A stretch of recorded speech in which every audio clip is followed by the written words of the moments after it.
good morning to you all. Thank you so much for tuning in today because we have something that is close to my heart, and that is our education system in South Africa in trouble? Well, today with me I have two guests. These are people that is in the education department, so I would love them to introduce themselves. And listen, if you didn't subscribe as yet, please can you hit that subscribe button? We will really appreciate that. And also there's something that looks like a little bell, you know.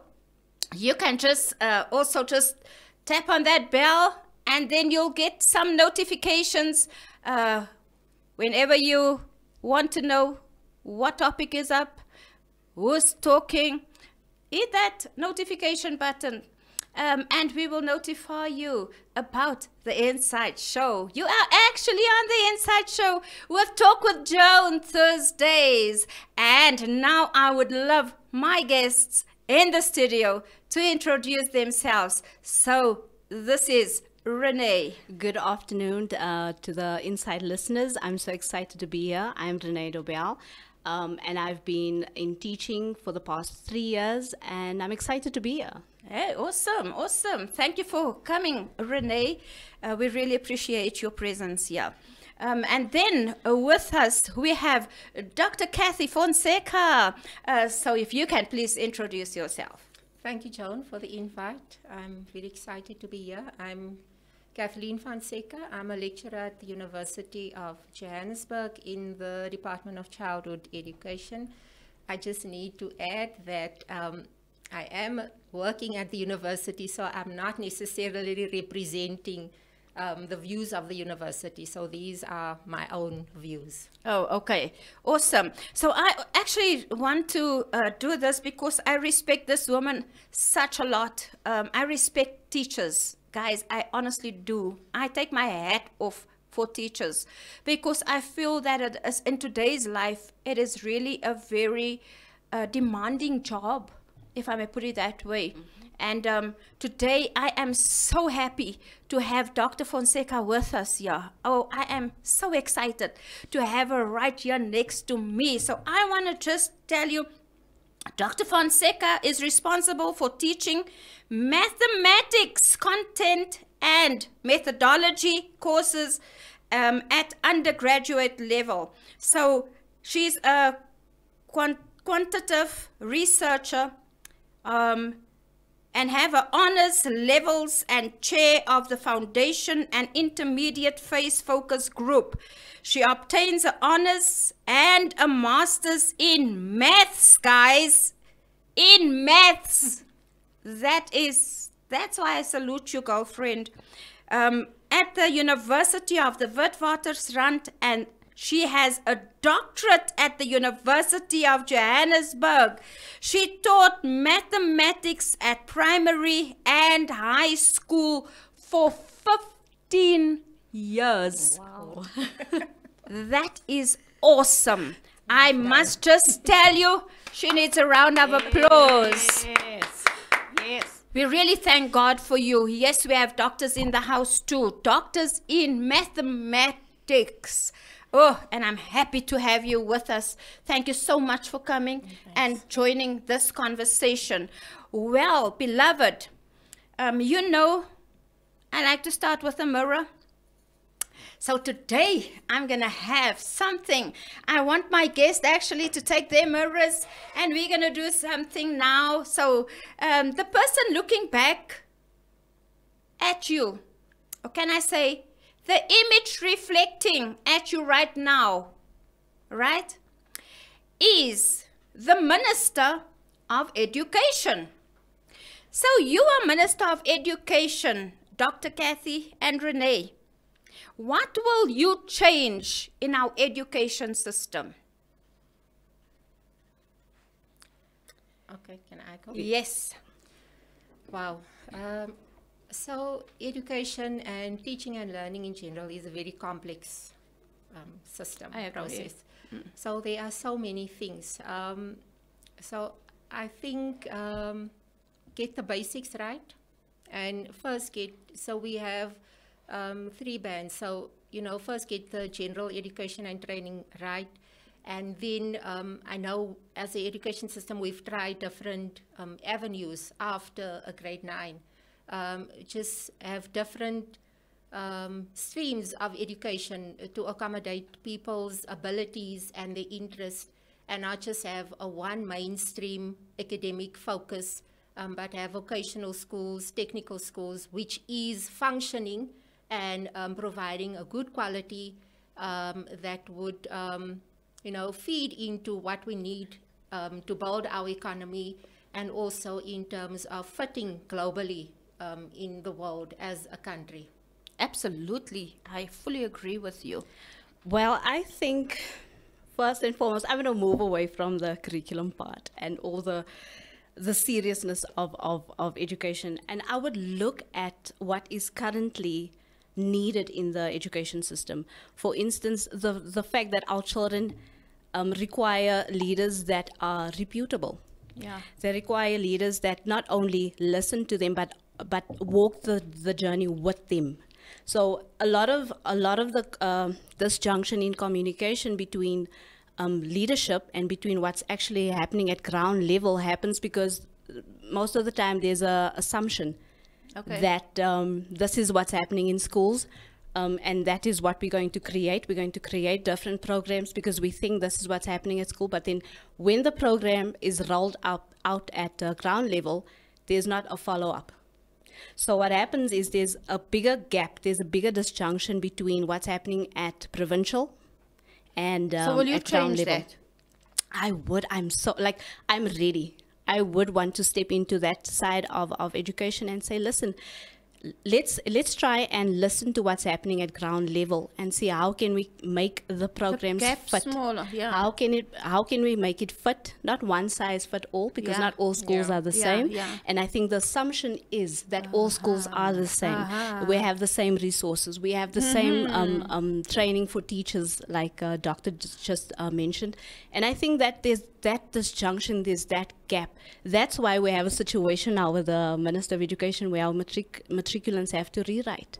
But there was no question on the ground to ask, are the children able to come back to school? Because most of them, they live in rural areas. So they have to travel, they have to do the whole interprovincial travel. And sometimes there's no money to do that. So now the stress becomes more. You have to rewrite maths. Point number 1. Point number 2 is they have to travel. They have to now stress, do I have money? Yeah, so before you get there, while we are on that topic, our Minister of Education actually made the announcement that they're going to have to rewrite the matriculants have to rewrite the maths and also physics. Paper 2. Paper 2, right? And that is on the 15th and the 17th. And I had a conversation with a young girl that's in matric right now.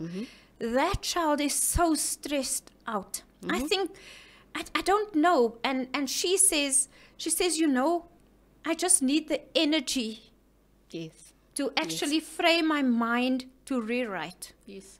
And I think it's so unfair toward the other children, because first and foremost, what she said to me was, why must we all rewrite? And also, why must, because the paper was actually handed to the children 2 hours before they wrote the paper, in the maths paper. And also, it was without a memo. Wow. So, why must they rewrite the paper? Over to Doc.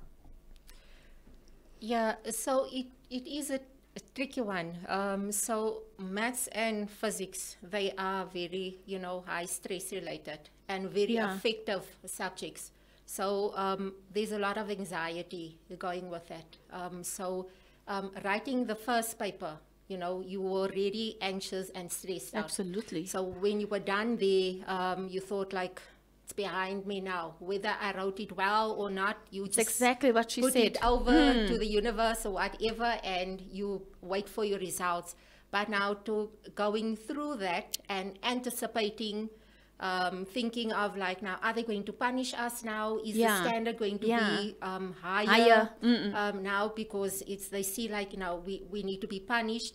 But on the other side, if you look at quality control, so remember, Umalusi is the body that is responsible for validating for the quality of this exam, especially the matric, because it is a high stakes exam. Yeah. So based on the validity and the reliability of this results, it is necessary, because in as much as they say that it was only the paper and it wasn't a memo, there were some kids that were advantaged, even if it's 2 hours before the time, they could have time to work out some of the things or get help now to look at it, because there was a breach of in terms of the quality and the ethics behind taking an exam, because it all boils down to being ethical, because it is such a high stake exam, because it all ripples down to access to university. If I'm at an advantage with my results, maths, and also they don't really know how widespread the leak was. So they don't really know how widespread the leak was. So it is the responsibility. It's a question that the Department of Basic Education, they have to look at, the security and look at different ways of how they can secure and the process of because releasing this. On that, Doc, where did it leak from? You get what I'm saying? It must be from the top somewhere, somehow, someone who had the papers. You know what I'm saying? So how did that paper leak out? In the first place, that's why I feel it's so unfair. Can't they be considerate towards the children? Already, we're in a COVID year. Exactly.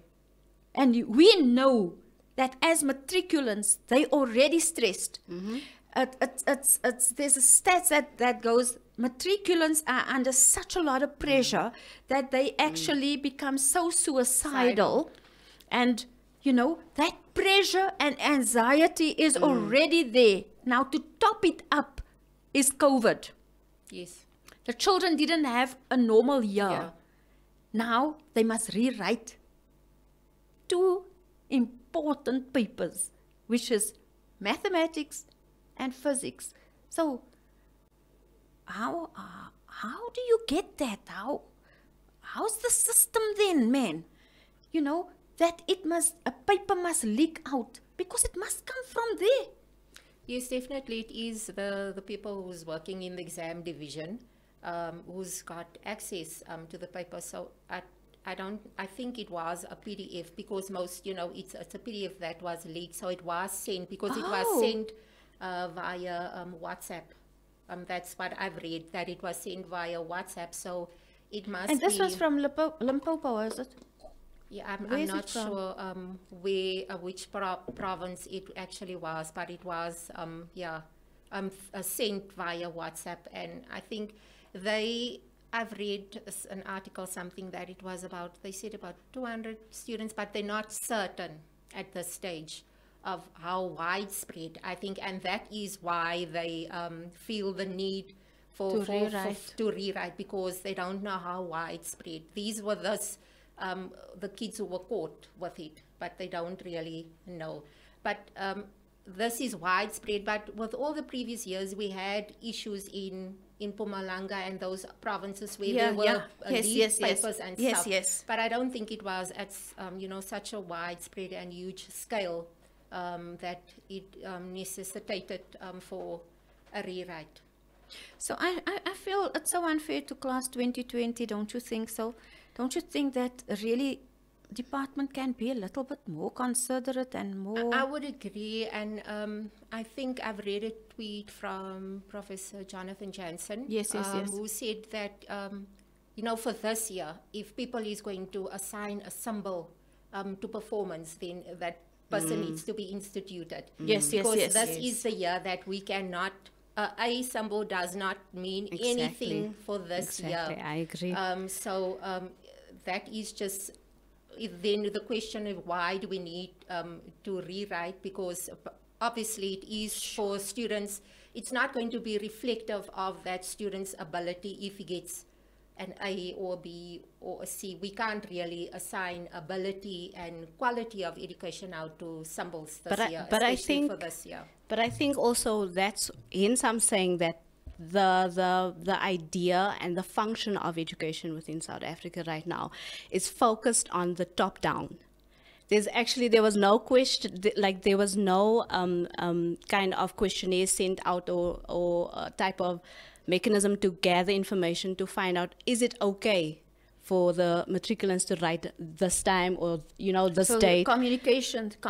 And that's what I'm saying. The disjunction is that the assumption is that this happened, this is what we need to do. Instead of saying, this is what happened, what can we do to accommodate everyone, to include everyone? Because the matriculants are already, like Joan mentioned, the stress levels.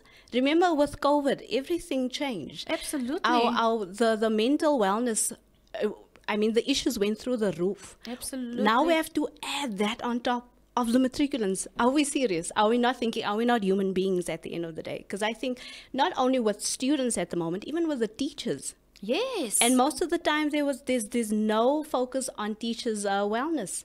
In this year alone, we were instructed to receive students.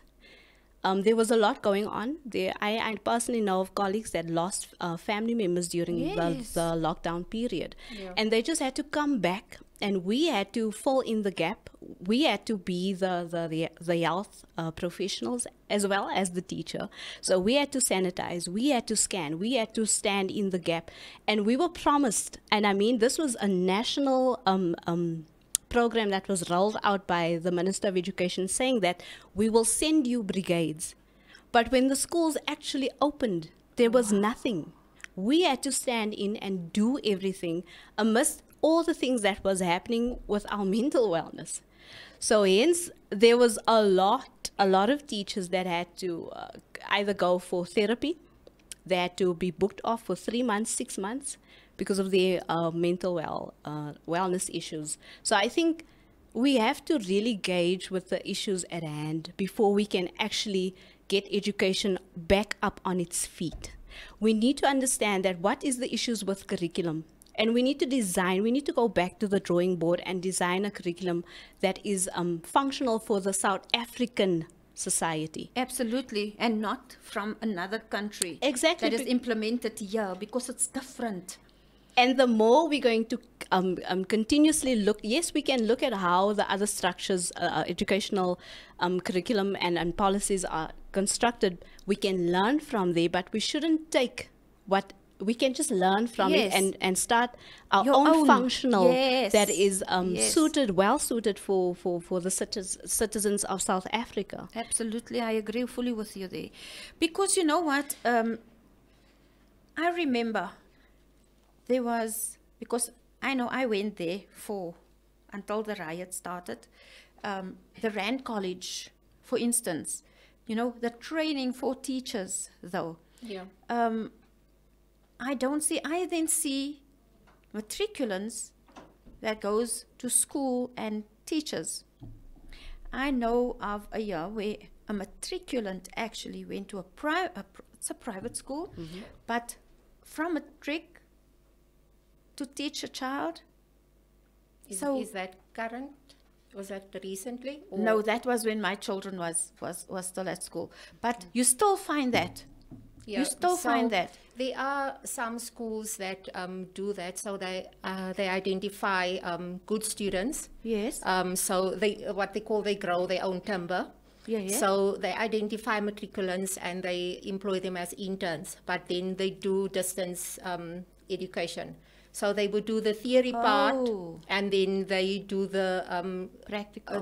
They do the theory part through a university, and then they get the practical knowledge from there. So they are mentored by teachers, so they operate as interns. So I know with our program for next year with the foundation phase, we are rolling that out with one of the private schools. Okay. Where they employ, so they pay the students a stipend. Yeah. And which actually works better for me. I think that is the way to go, because you are getting the practical side of it, and then you just through online you learn the theory part, and obviously you'll have to bridge the two, because currently we are faced with that challenge of focusing a lot on the theory, and there's very limited practice that teachers get. And even if they do go and practice, teachers are busy. They really need to buy in and to welcome the student teacher and to take up that mentoring role. So there is those. But a lot of these students then, or interns per se, I can just imagine how many of them don't really know what to do, because remember now, our schools are not the private schools. I'm talking about our government schools. Yeah. There are more than 40 children in one classroom. 47 or 50 to be exact. Yes. Yes, you get some, what, 60? Yes. No! Yes, in the foundation phase. So now, as one person, as a teacher, one person to control 60 children, hell no, that's not on. That's not on. Therefore, I can get it when I see a teacher losing it. I can get it when I see a teacher goes on, become an alcoholic, if I may put it that way. Yep. Because of the system. Yes, yes. And I think it is something to become not excited but more enraged, because I mean, we look at university, there's this whimsical picture of teaching, and you're going to go in and you're going to go teach, and the children are going to listen, it's going to be wonderful. But then when you go into the field, I think for me, my first year experience was not a good experience, if I can just be honest. I think I expected so much. I expected, support. I expected, people to rally around you in your first year teacher. That's how it's supposed to be. And I ended up doing HOD responsibilities in my first year. And the more you're trying to find your feet as a first year teacher in the classroom, and you're trying to figure out, what is classroom management? What's, and every new environment exactly. You're trying to figure out, what the needs are, what the learning needs are, what the teaching needs are. And here I am, I'm pulled out, and I'm having to do HOD responsibilities, which is the head of department of the specific phase, foundation phase. Because I'm trained in that phase. Oh, okay. So I had to run with a lot of things that wasn't initially my responsibility. But because of what was happening currently with the system, and teachers being inundated with the admin, the work they have to do, that's not even away from teaching, stepping into the classroom, just the admin work alone. So then I had to now jump on and run with it. That's big. And I think as a first year teacher, you're like, what is happening? You're like, Yeah, I think it's, the context of that specific school. So with teacher education, so there's like there's a trajectory. So you start your training when you're in school. So this is like, one of those professions where because you observe, you were 12 to 13 years in a classroom. So that is part of your training as becoming a teacher, because you observe.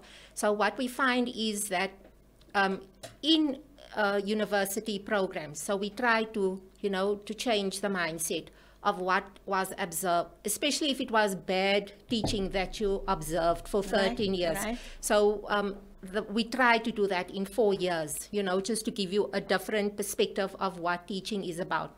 So it is this trajectory that you start off, what we call apprentice, observation of apprenticeship. So you apprentice into teaching when you're in school. Right. Because we find that most teachers, when they get back to school in the first year or that years, they forget everything that was taught in the 4 years, and they resort to how they were taught. It, yes, how they were taught. Okay. Because remember, it's 13 years of what they observed.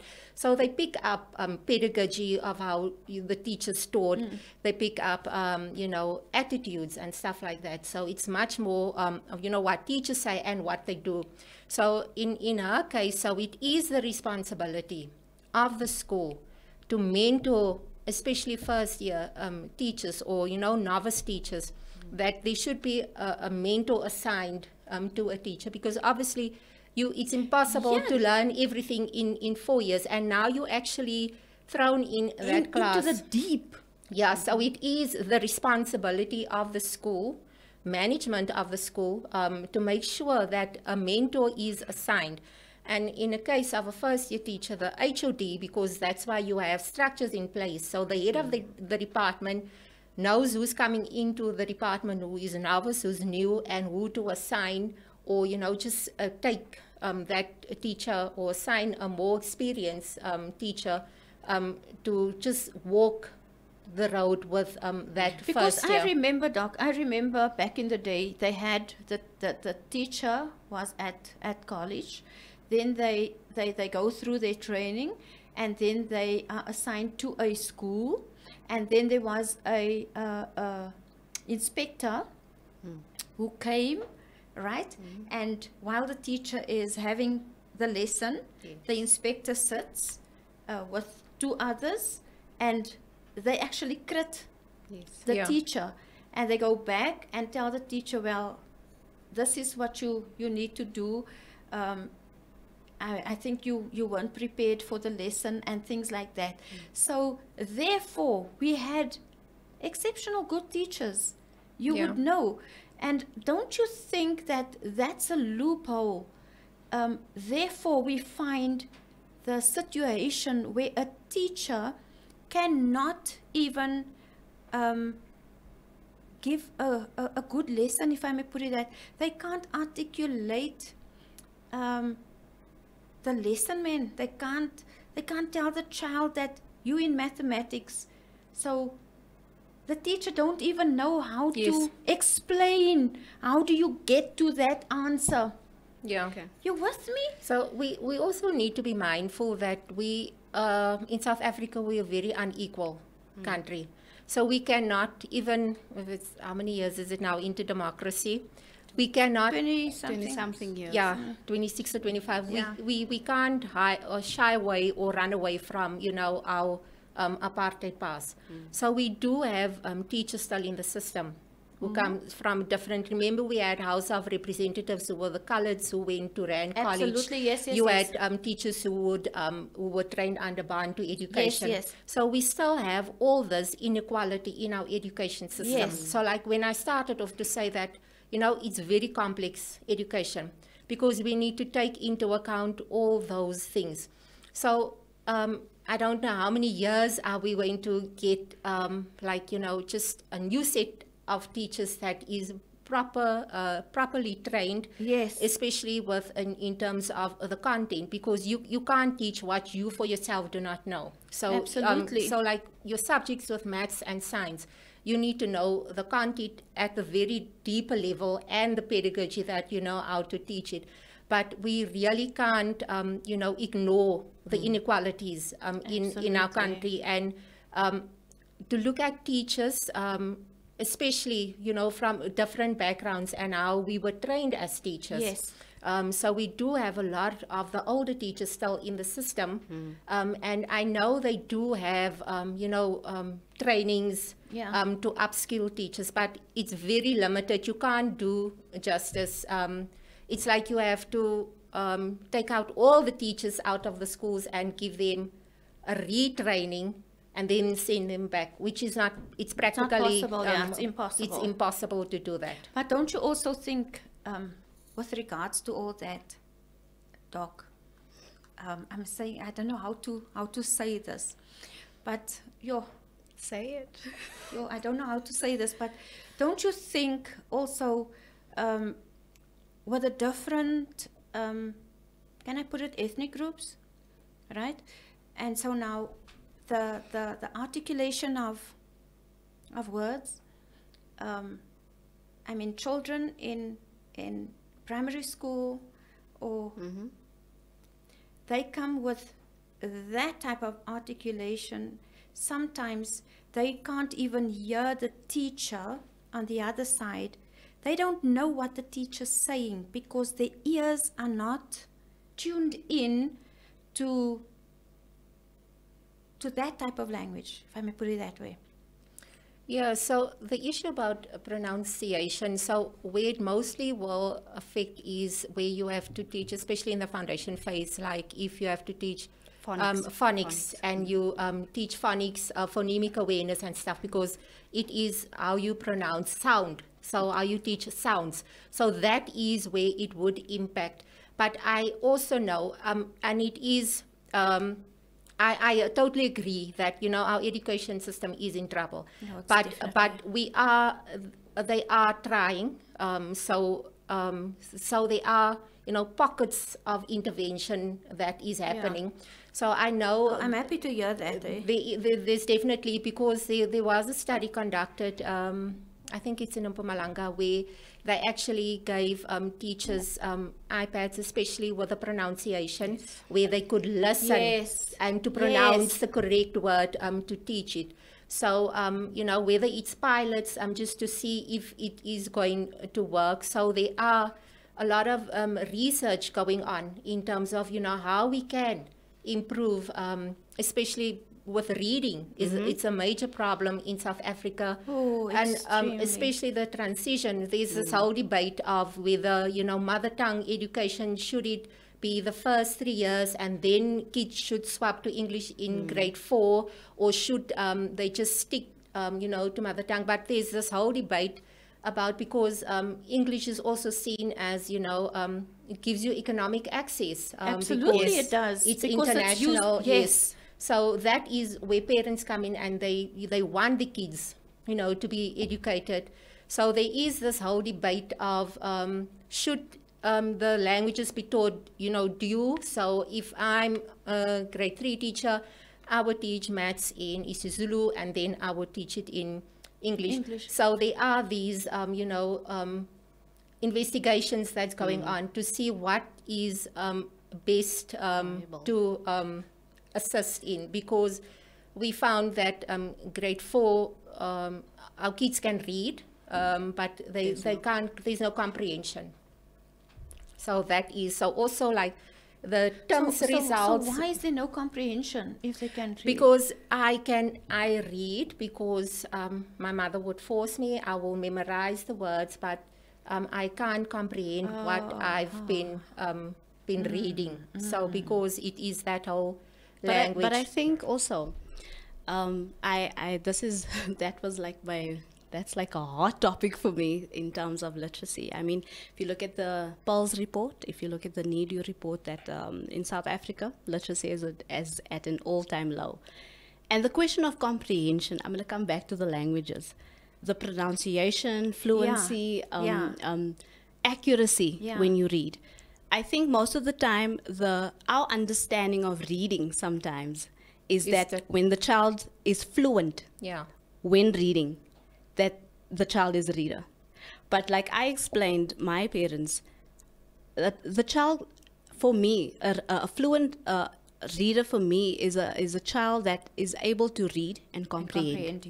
Because comprehension is at the highest level of the taxonomy. Because you must know what you are reading. Exactly. So hence I'm saying the issue of language in South Africa, because we have 11 official languages.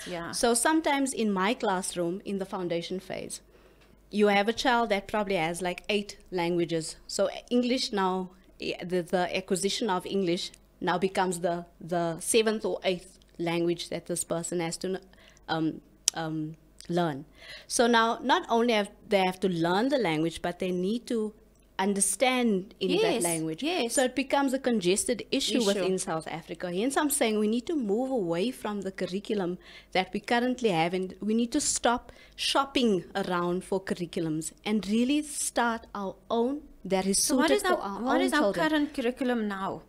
The curriculum, I think curriculum 2000 and 11. It's Yes, the curriculum is, and so with the Department of Basic Education, so again that we have this disparate, this very unequal background. So like we had different departments and different education systems in South Africa, also Right. in terms of resources. The white kid Yes, had yes, the highest yes, yes, resources in yes. terms of money allocation Yes. and the Yes, quality girl. of the teacher.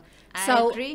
Cultural capital. Yes, so what is happening with the curriculum now is to treat everybody, to give everybody a fair chance and to give them the same quality of education, which is difficult at the moment to do. No, I agree. Because so I read the TIMS report.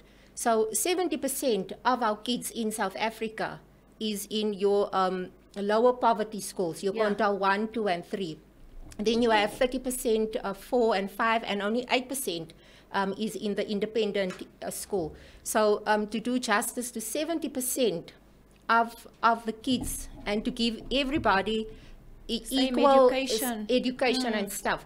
So ideally, you were talking about the disjuncture between policy and what's actually happening on the ground. So that is reality. So the ideal is very noble and it's very good, but the implementation is what the enforcement, filtering. that is what. So what we do lack is quality control in schools. So holding teachers accountable for not performing, so stuff like that. So that is what the curriculum is very good. I must say, Really? we have a very good curriculum. It's just we don't see it yet. Yes, we don't see it because there are those factors. Like teachers is your greatest resource. You can't, a country can only go as far as the quality of its teachers. So there is, the accountability of holding teachers accountable for delivering quality. And it also goes back to principals at schools, because they are instructional. They should take instructional leadership. They're the gatekeepers of that school. Exactly. So it's not just about managing teachers, but they should ensure and make sure that quality takes place at the school. Because is it the principal's duty then to now and then check in? You know what I'm saying? Into a classroom maybe. Listen to the lesson. Or how will he be able to keep the quality? Yes, so they do have systems in place where they have like the head of departments, but the principal should have his finger on everything. Quality of, should have, meetings with HODs and seeing what are the challenges and, stuff like that. Look at throughput, what are the problematic areas in terms of which, if it's a reading, look at what is the reading level at the school and what can we do How can we improve it? How can we improve it? But I think also that the important thing here is what works for you won't work for me. So I think where the principal comes in, he knows the school. He knows what is required.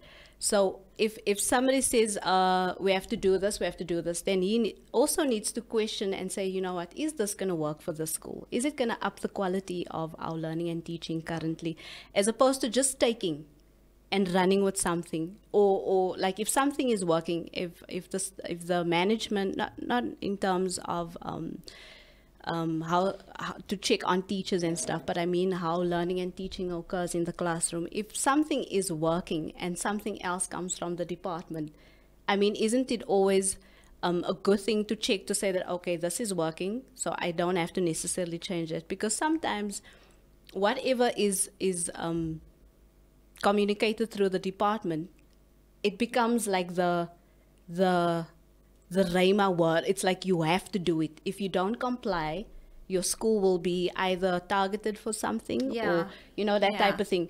Instead of saying this is not going to work for us. Yes.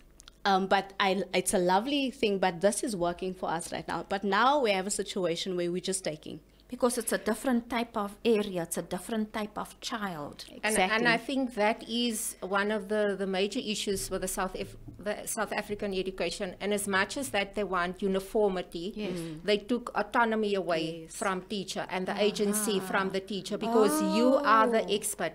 So now it's like you no longer have a brain, or you can't think, because like she was saying that, you know, so teachers, I don't know if we're going to, because, so it is. So do you think it's political?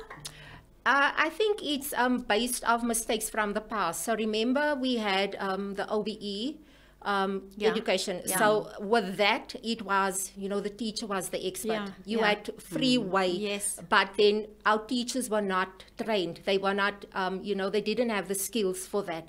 So then they went back to the drawing board. And now it's like they feel like, you know, teachers need to be prescribed to. So, so they took autonomy and agency away from teachers. So it is to find the balance, which is, that is what they need to find, the balance of that.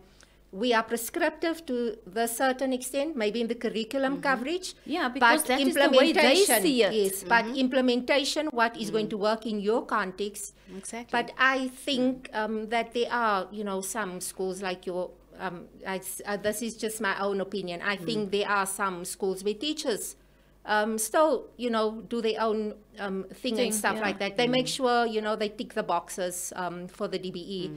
But what happens in their classes is, you know, they still have that autonomy and agency as teachers. They have their own way where they see this is working. Yes. This is working. So I'm going to implement this, but I'm not restricted to one set of learning the pupil to get the quality back into the classroom. Because it's about understanding. The child on the other side must understand what the teacher's saying in order for that child to be able to perform. But there has been critique where you know, people spoke out against from teachers. You know, there are different bodies that do, you know, challenge and lay the issues, because one of the critiques with the curriculum is that it's so fast-paced and it's very compact. So that's why, you know, teachers just feel that, you know, they have to tick the boxes. They tick the boxes, and because there isn't time, you know, to go into depth and to have that quality. So education becomes quantitative and not qualitative. So there's no epistemology happening. There's no quality of education. So that's where we are at. So they at actually, now the end of Feb. When is the matriculants results coming out? 22nd. So now they're going to actually take the quantity and not the quality. They're gonna preach to us and say, so many people went through the system, so many people passed. We actually did a sterling job. Yes. So so we're back at one. That is, you know, how they measure progress of, you know, it's always in terms of where we were, you know, how many were last year, over the past 5 years, what have we done correctly now and perfectly now and stuff. So it's not really about quality. But if you read those diagnostic reports and if you look at how many, what the percentage of students who got 30%, that's bulk of the students. Very few got in the 80s and 70s. Now that's another thing, Doc. That's another thing. Don't you think the quality of our education with regards to the percentage, the pass rate, the percentage rate, right? How much is it? With us it was, I think 50 or 49%. Yeah, so it depends on so your languages it's 50%, isn't it? I can't 40. But then you have other subjects that you can obtain 30%. That you can Don't obtain. you think that's too low? It is. Where's our children going to get good jobs? If our children wants to leave the country and go work internationally, exactly, will they be accepted with the percentage? Yeah, no. Pass rate percentage. Yeah. They're not going to be accepted. Yeah. So don't you think that must change? But they have, like I say, there are bodies who's, you know, challenging all this, but it is, like you said, a top-down, you know, that these decisions, and they have, you know, lots of reasons for why. So let's say your lowest mark is maths for your matric exam. How so much must you have for maths? 30%. 30%. But obviously, maths and Yes. science is It's broken up. You get maths literacy and then And, you get yeah. pure maths. So, But the math science, they are considered as gatekeeper subjects. So it's gatekeeping to university and to your science-related careers. So those are very few who can go into those lucrative. So for me, being in teacher education, I would say that we need our top students to come and study teaching, because then we are breaking the cycle. So like you get your top We're performing. improving on the quality. Yes. So you get your top performing countries like Singapore, Finland, and China. Yeah, China, yeah. They recruit. They have a recruitment and selection system where they select from the top third. And also it's a very lucrative salary-wise. So let's not beat around the bush. You know, you want to make money, you want to live. So in South Africa currently, that's another thing, no? It's not lucrative, and we don't really have a choice. You know, you take what you get, and so we do have selection criteria, but to a certain extent, not from your top third matriculants, because they go into the health sciences, they go into engineering and accounting. So if we really want to improve the education, we have to look at our teachers. And like I said, I agree with you there. In 4 years, to change a mindset of if I was in a dysfunctional school for 13 years, my primary school and my high school, that is all I know. And because it's a comfort zone also. I'm going to do what I need to do now to get my degree. Very true. But if I go to get a teaching post in another dysfunctional school, there's also, very true. That's also that pressure that you get, that students, when they start, there's intimidation, because teachers who's been teaching very long, they see you as a threat, and you come here with your university ideas, and so there is that where students. I spoke to a teacher who they just go. Who's going through that. They just feel like I have all this wonderful ideas, creativity that I was taught but you in see, university. Again, Doc, it's from the gatekeepers. Yes. They need to change their mindsets, in the sense, if we want to see the quality, then the teacher also have a brain. Yes. The teacher it can is see the just child sitting there as not with autonomy. me. exactly. So get it back. Get it back, because that teacher knows the child sitting in front of him or her, and knows how to actually get the message over for the child to actually comprehend. Yes. Yeah. Exactly. And I think for me, look, I didn't want to go into teaching at first, but because I wanted to contribute to society. Yeah. You want to make a difference. I was doing something very different before I went into teaching. And like you said, Doc, when you get there, it's overwhelming. It's not to say that you cannot do it, or you're not competent, or you're not whatever. It's just the fact that you're going into a new territory. Yeah. And there's been old horses there, Yeah. and they know how to, they've been running the Yeah. races, and they prescribe certain things to you, and you you're naive, and you go with whatever is being said, and at the end of the day, you feel like you are overwhelmed with what's happening, and there's no support sometimes, and you're thinking, wow, like I want to be a teacher, but not at the cost of what I'm going through at this present moment. You want to make a difference. You want to, because I mean, the child of 1938 is not the child of 2020. No, definitely not. And I think you need new teachers. You need people that are up to date with certain technologies, that are up to date with what is happening around the world, in order for you to gauge that child in the classroom. Because sometimes teaching, talking, and chalking is not the only way, because there's a different child. Yeah. There's a different child. There's a child that's going to need you to stand on the table when you do prepositions, not just talk and say on the table, but you actually need to get on the table. That type of thing. I mean, there's situations where teacher just put everything on the board, chalk it down, right, from the textbook. Yes. And this is what I'm saying with the chalk and talk. I'm not saying that it's all bad. Our teachers are our teachers. I come from teachers like Right, that. word to word. every word But, that's in the textbook. Yeah, you do On get, the- those type of teachers, and we can't run, We away cannot, from we them, cannot, yeah. we cannot, we can learn from them.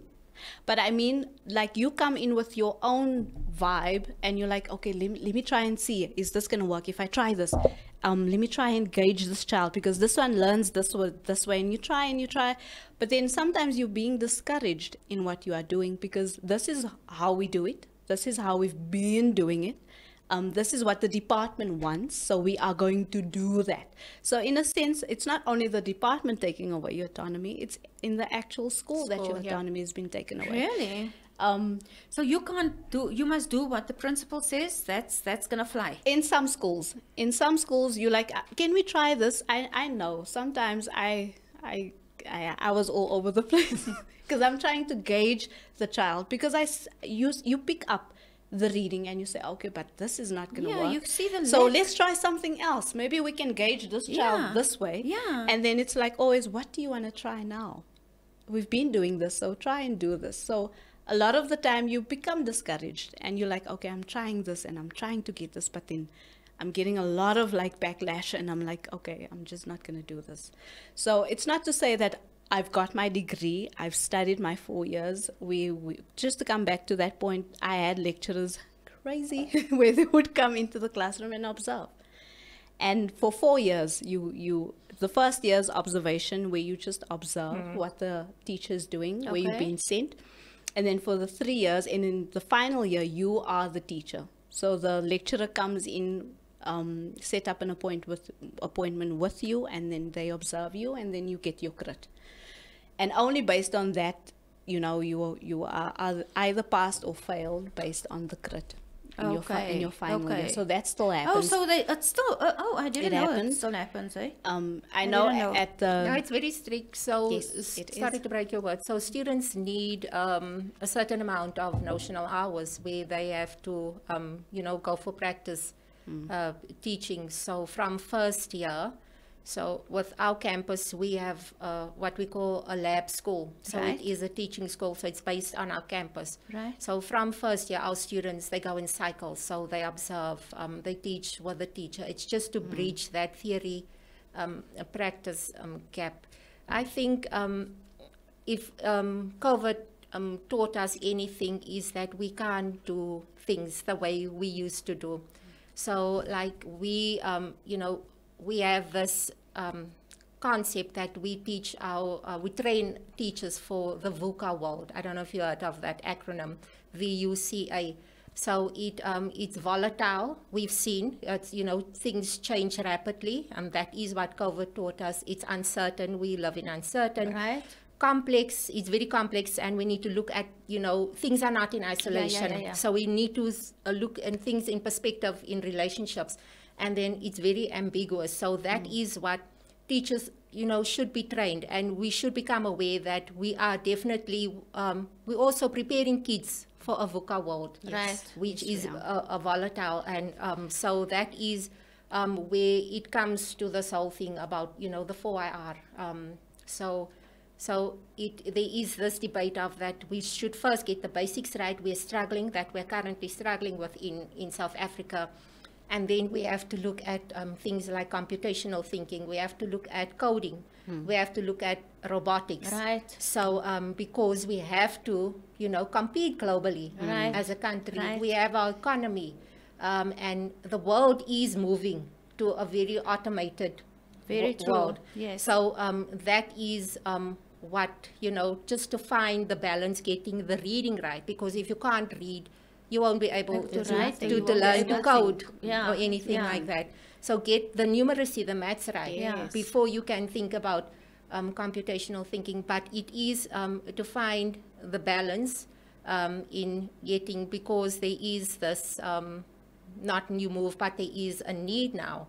And I know that next year they are piloting a robotics curriculum. Yeah. I think in 1,000 schools with a DBE.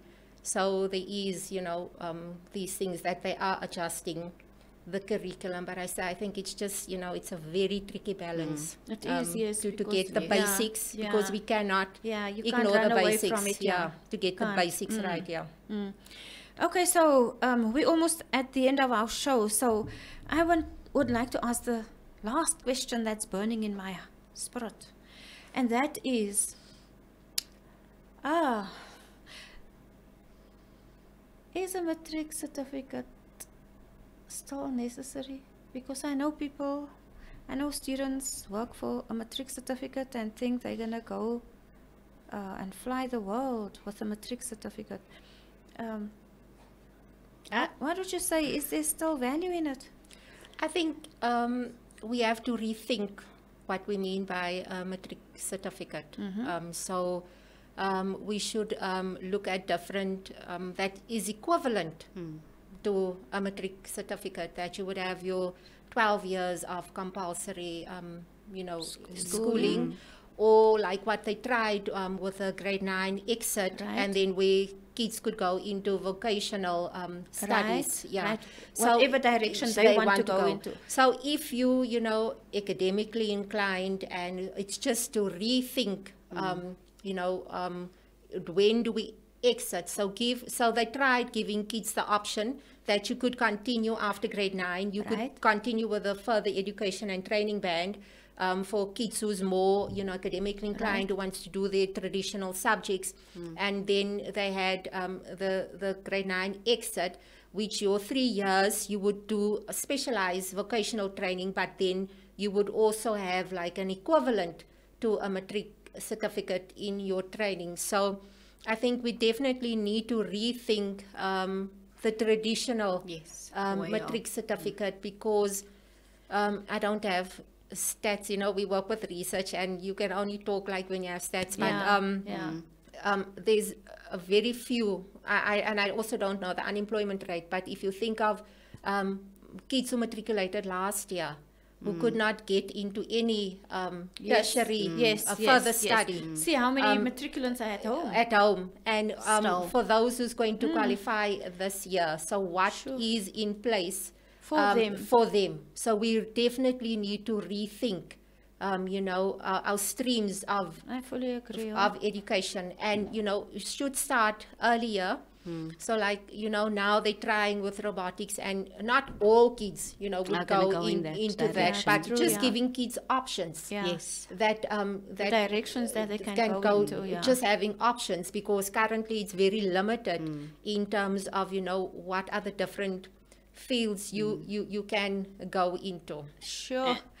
Yes, so is our education system in trouble? You can answer that question for yourself, but you heard the conversation, and we are at the end of our show, and we want to thank you for viewing, and thank you so much for your comments. We really appreciate that. Well, we had with us Dr. Kathleen Fonseca, and we had with us Renee Dobell. So this is a teacher, this is a doctor in mathematics, girlfriends and boyfriends. Thank you so much for watching. Remember, stay focused, stay safe. I love you. God loves you best. We're signing out. Mwah. 1, 2, 3,